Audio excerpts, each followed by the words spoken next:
My father said, "Walking you down the aisle would be disrespectful to your stepmother," 2 weeks before my wedding. I was sitting in my childhood bedroom, looking at old photo albums when my father knocked on the door. I'd come over to pick up my grandmother's pearl necklace that I wanted to wear at my wedding. He sat down on the edge of my bed and told me he needed to talk to me about something important. I figured he was going to get emotional about his little girl getting married. Instead, he told me that he wouldn't be walking me down the aisle. He explained that my stepmother Diane felt it would be inappropriate for him to walk me when he'd already walked her daughter Kennedy down the aisle 3 years ago. I asked him how that made any sense. He said that Diane believed it would look like he was playing favorites if he did the same thing for me that he did for Kennedy. I reminded him that I was his actual biological daughter, and that Kennedy was his stepdaughter of 8 years. He said that biology didn't determine family, and that I needed to be more considerate of Diane's feelings. I asked him whose idea this really was. He admitted that Diane had brought it up, but that he agreed with her logic. I sat there trying to understand what I was hearing. My father had walked a woman's daughter from her first marriage down the aisle at her wedding, but refused to do the same for his own flesh and blood, because it might upset that same woman. I asked him if he understood how backwards that sounded. He told me I was being selfish and that marriage was about compromise.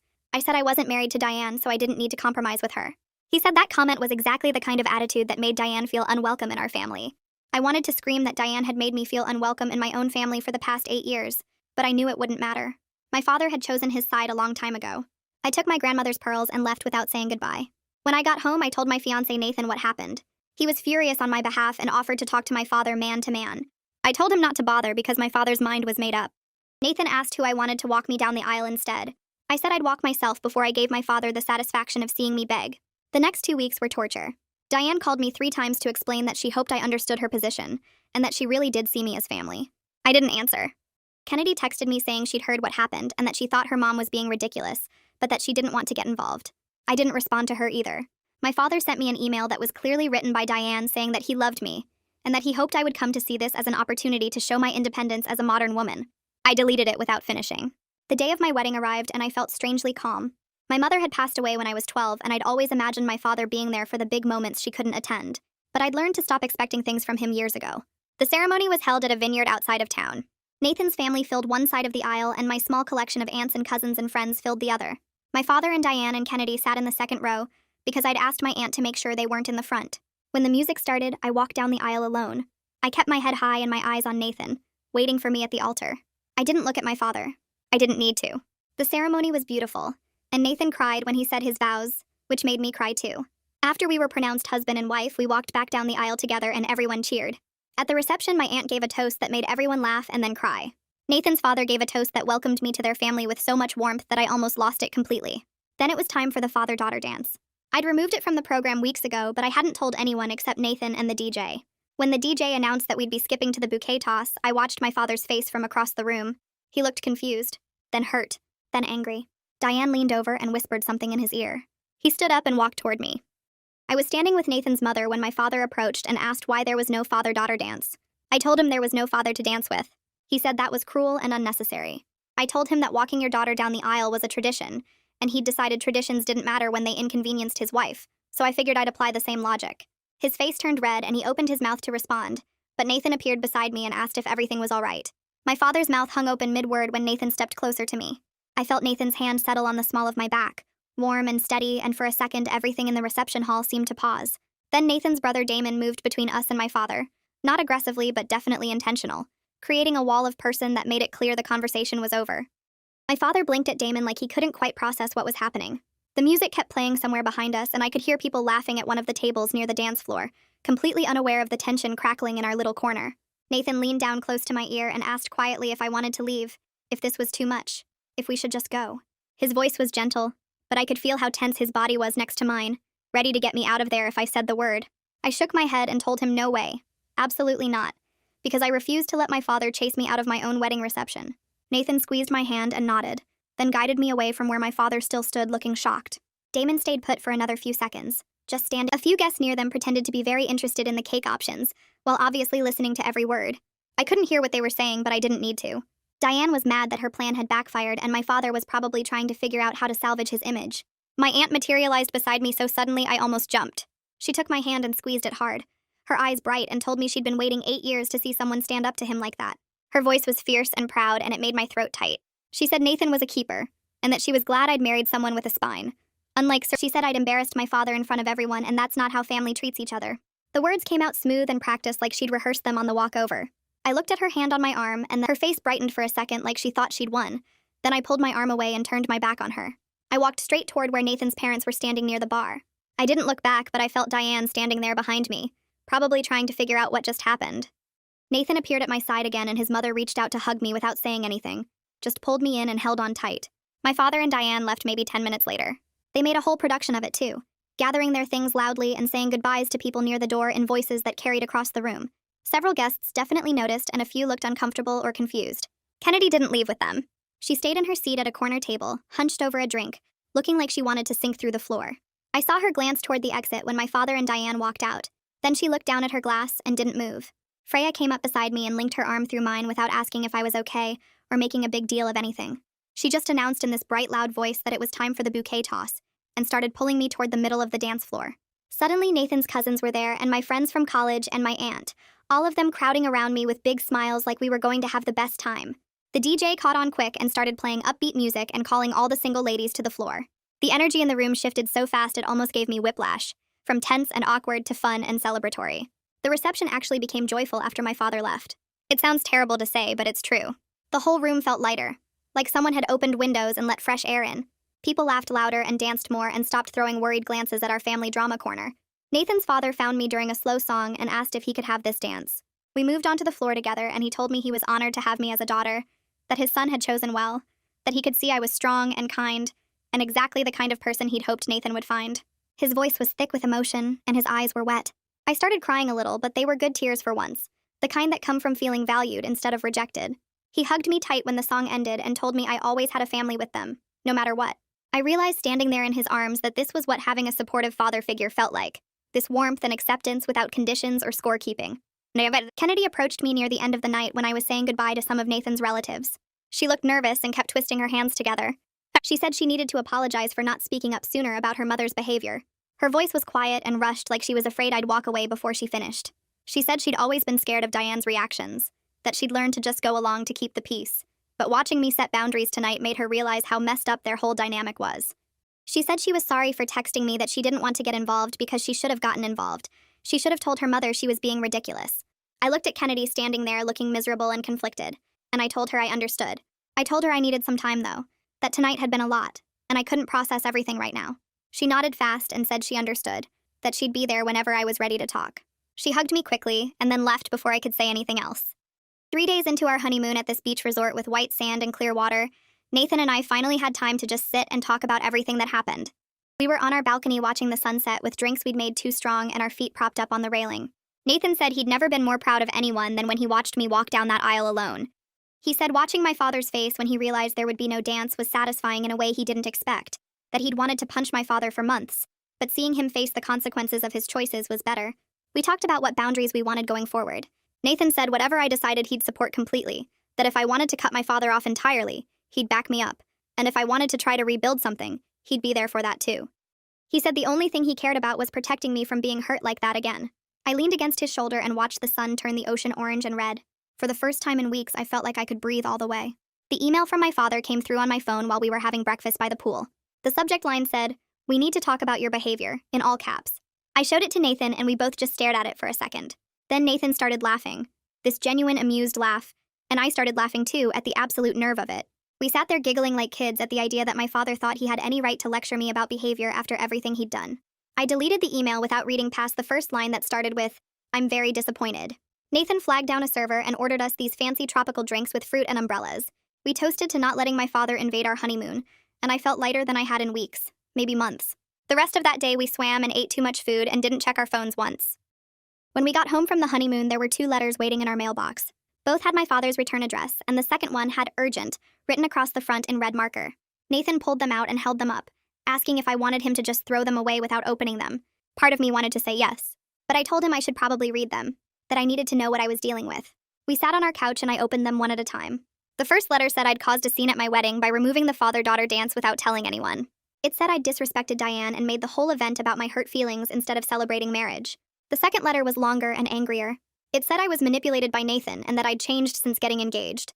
It said Diane was heartbroken by my behavior, and that I owed her an apology. Both letters ended with demands that I call him immediately to discuss this like adults.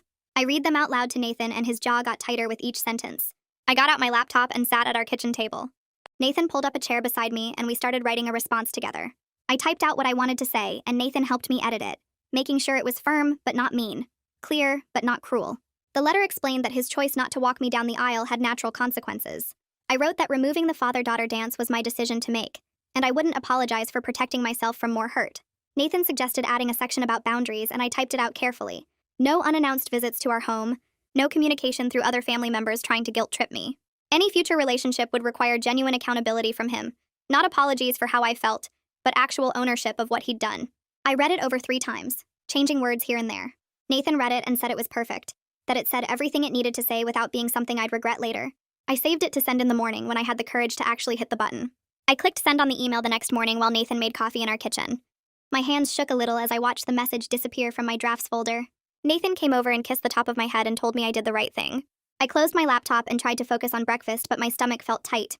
3 days later, my phone rang while I was at work. I saw my aunt's name on the screen and stepped outside to take the call. She sounded almost excited when she started talking. Diane had been calling everyone in the family, apparently. My cousins and my uncle, and even some relatives I barely talked to anymore. She was telling them all that I'd humiliated my father at my own wedding, that I was vindictive and cruel for removing the father-daughter dance without warning. My aunt laughed a little when she said it. She told me that most of our relatives shut Diane down immediately. My cousin Sarah apparently told Diane that my father humiliated himself by refusing to walk his own daughter down the aisle. My uncle said he didn't want to hear about it and hung up on her.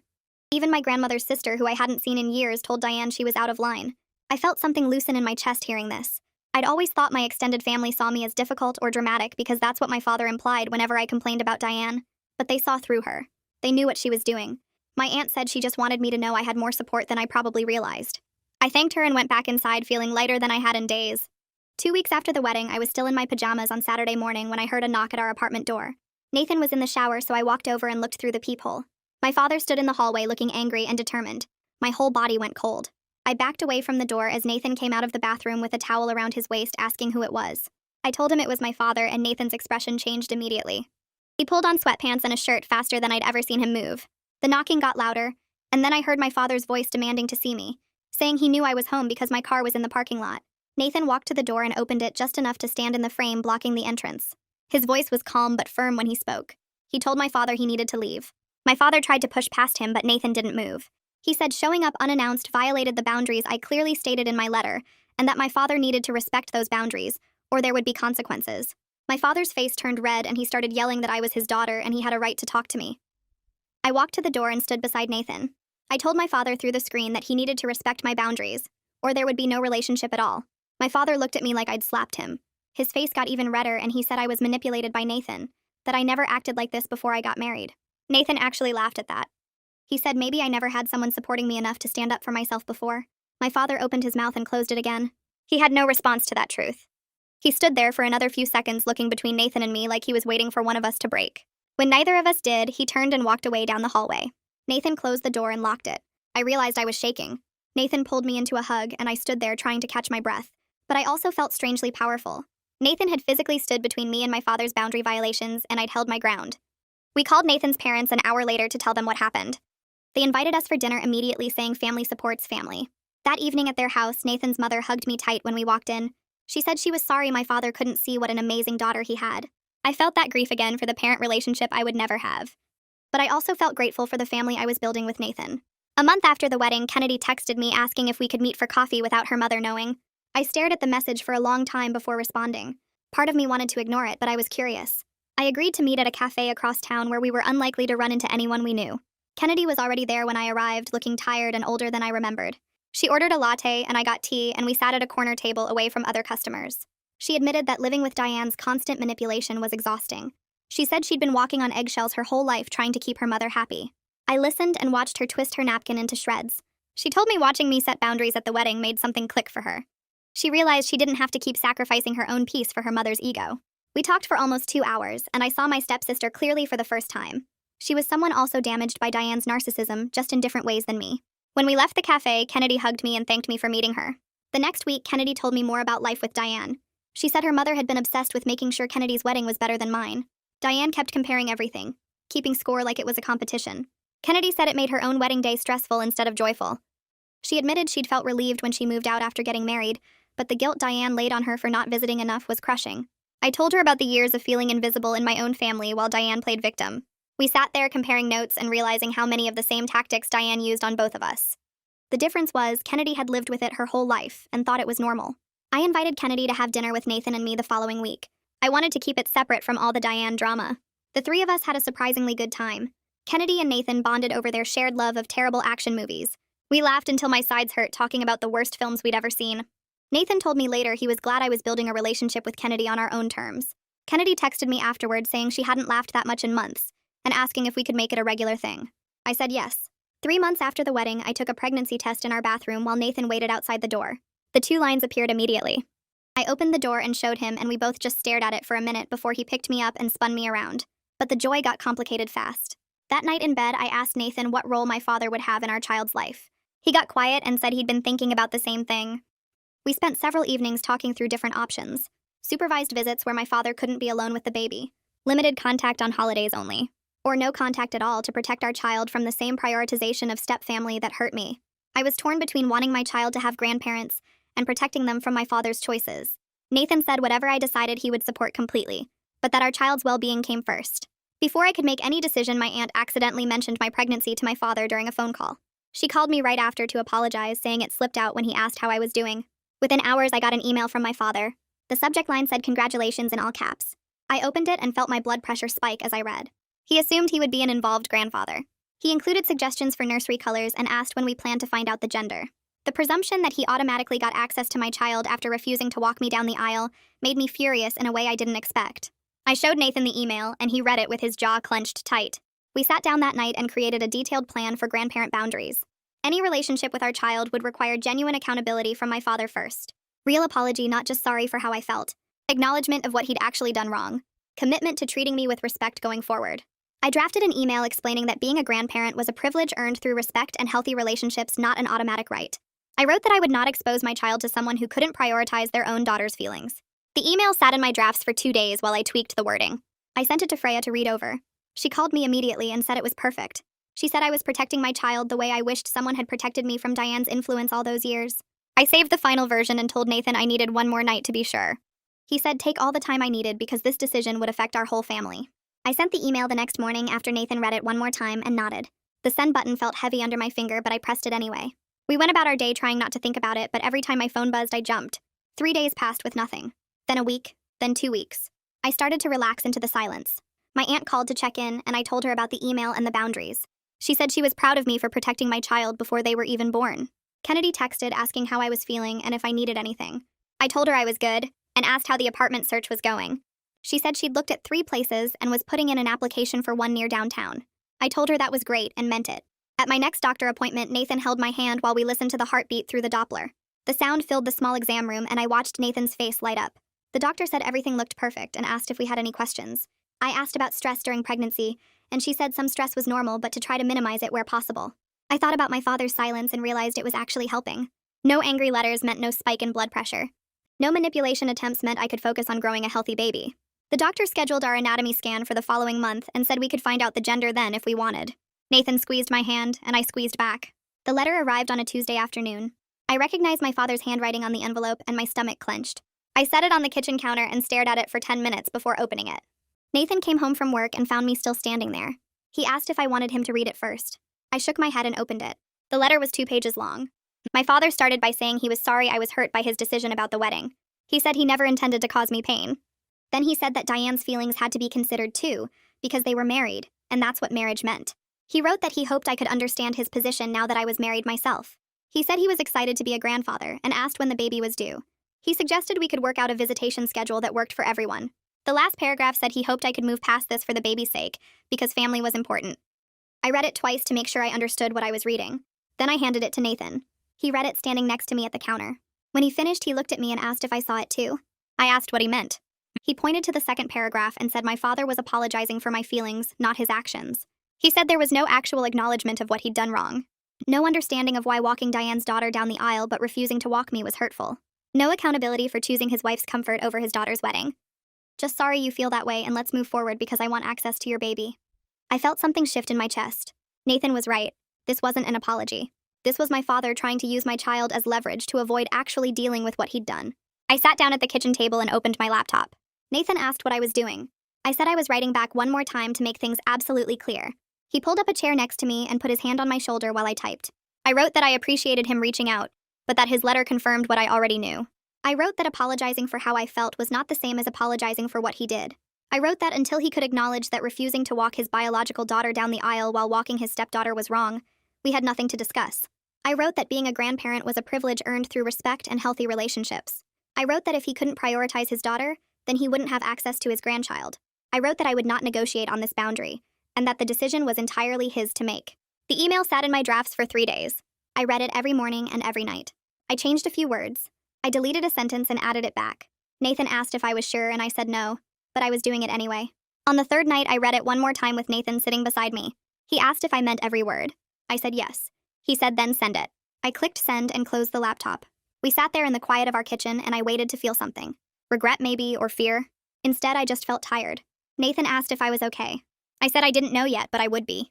Weeks went by with no response. My inbox stayed empty of emails from my father. No letters arrived in the mail. Kennedy called me one afternoon while I was folding laundry. She said she needed to tell me something. I asked what.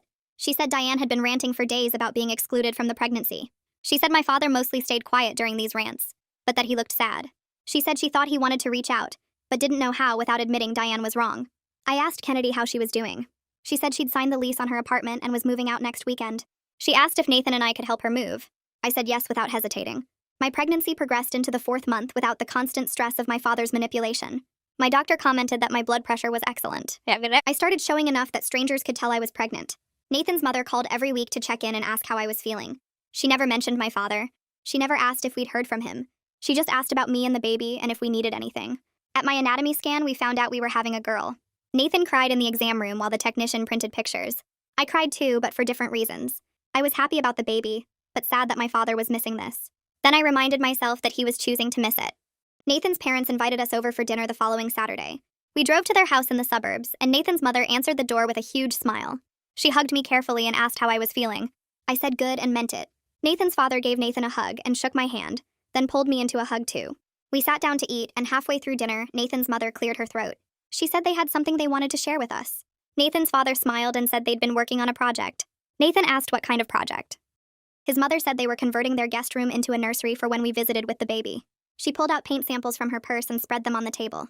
She asked which colors I liked best. I stared at the samples and felt my throat get tight. She was asking my opinion. She was including me in decisions about my child. She was treating me like I was truly her daughter. I pointed to a soft yellow and said I liked that one. She smiled and said that was her favorite too. Nathan's father said they'd already ordered a crib and changing table. He said they wanted us to feel comfortable bringing the baby over anytime. Nathan reached under the table and took my hand. I squeezed it hard. The contrast between this warm inclusion and my father's absence hit me like a physical thing. But sitting there with Nathan's parents planning for our daughter, I realized something. Chosen family could be just as real as blood. Maybe more real because it was based on actual care instead of obligation. Kennedy and I met for coffee the next week to plan the baby shower. She brought a notebook full of ideas and was genuinely excited. We picked a date 6 weeks out and started making a guest list. She asked if I wanted to do a theme. I said not really. She said okay, and wrote down no theme. We talked about food and games and decorations. She mentioned she'd moved into her apartment over the weekend. I asked how it felt. She said weird but good. She said Diane had called her 4 times already trying to guilt her into coming back. I asked if she was going to. She said no. She said living on her own was the first time she'd felt like she could breathe in years. I told her I was proud of her. She looked surprised, then smiled. The baby shower happened on a sunny Saturday in May. Kennedy had rented a small event space and decorated it with yellow and white balloons. Nathan's whole family came. My aunt drove in from 2 hours away. Freya brought her new boyfriend. My cousins came with their kids. Kennedy greeted everyone at the door and directed them to the food table. I sat in a chair that Kennedy had decorated with ribbons and opened presents. Baby clothes and blankets and books and toys piled up around me. Nathan's mother had bought us a stroller. My aunt gave me my mother's baby blanket that she'd been keeping safe. Freya got us a year's supply of diapers and said she'd calculated how many we'd need. Kennedy's gift was last. She'd made a photo album with pictures of us from when we were younger. Before Diane. Before everything got complicated. I hugged her and she hugged me back hard. No one mentioned my father. But I caught Nathan's mother watching me during the gift opening with kind understanding in her eyes. She knew what it meant to celebrate without certain family members. She knew the bittersweet nature of joy mixed with loss. When the party wound down and people started leaving, she helped me pack up the gifts. She asked if I was okay. I said yes, and I meant it. I was surrounded by people who actually showed up for me. People who celebrated without conditions. People who loved without keeping score. That was worth more than blood relation. That was real family. At 7 months pregnant, I got one more letter from my father. I knew it was from him before I opened it because of the handwriting on the envelope. But this handwriting was different. Shaky. Some words were darker than others, like he'd pressed too hard. I opened it sitting on the couch with my feet up. The letter was short, just 1 page. My father wrote that he missed me. He wrote that he wished things were different. He wrote that he didn't know how to fix this without betraying Diane. He wrote that he hoped I was healthy, and that the baby was healthy. He wrote that he thought about me every day. The sentences trailed off in places like he'd lost his train of thought. There was no mention of the wedding. No acknowledgement of what he'd done. Just honest admission that he was choosing Diane over me and couldn't figure out how to do anything else. I read the letter 3 times. The honesty was almost worse than the manipulation. At least manipulation meant he was trying to get something. This was just resignation. This was him saying he knew he was wrong, but he was going to keep being wrong anyway. I filed the letter in a folder with all the others. Then I went back to folding tiny baby clothes and preparing for my daughter's arrival. Nathan came home and asked if I was okay. I said I was. He asked if I wanted to talk about it. I said no. He kissed my forehead and started making dinner. I watched him move around our kitchen and felt grateful for the family I'd built, the one that chose me back. Our daughter arrived 6 weeks later on a Tuesday morning. Labor was long and hard, and Nathan held my hand through all of it. When she finally came out crying and perfect, the nurse placed her on my chest. Nathan cut the cord with shaking hands. The hospital room filled with visitors within hours. Nathan's parents came first. His mother cried, holding our daughter. His father told her she was lucky to have such a strong mother. My aunt arrived with flowers. Freya came straight from work, still in her scrubs. Kennedy showed up with a giant teddy bear and tears in her eyes. They all took turns holding my daughter and crying happy tears. Nathan's mother asked what we were naming her. We said Claire, after my mother. She smiled and said that was perfect. I looked around the hospital room at all these people who had shown up, who had celebrated with me through pregnancy, who had supported me through family drama, who were here now to welcome my daughter into the world. My father's absence was a permanent loss. I felt that. But it was also a gift of clarity. I'd built exactly the family I needed. People who understood what real family meant. People who showed up without conditions. People who loved without keeping score. Claire would grow up surrounded by that kind of love. She'd never wonder if she was less important than someone else's feelings. She'd never have to compete for her parents' attention. She'd know what it felt like to be chosen first. And that was worth everything.